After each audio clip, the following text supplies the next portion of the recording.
sur bircə dəfə üfürüləcəyi, yer və dağlar qaldırılıb bircə dəfə bir-birinə çırpılacağı zaman, həmin gün vaqiyə qopacaq.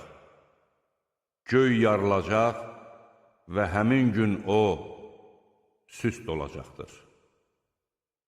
Mələklər isə onun ətrafında olacaqlar. O gün sənin Rəbbinin ərşini 8 mələk daşıyacaqdır. O gün siz məhşərə gətiriləcəksiniz və heç bir sirriniz gizlədilməyəcəkdir. Kitabı sağ əlinə verilən deyəcəkdir: budur, oxuyun kitabımı. Mən bilirdim ki, etdiklərimin hesabına qovuşacağam. O, xoşbəxt həyat sürəcəkdir. Uca bir cənnətdə, elə bir cənnətdə ki, onun meyvələri lap yaxınlıqda olacaqdır.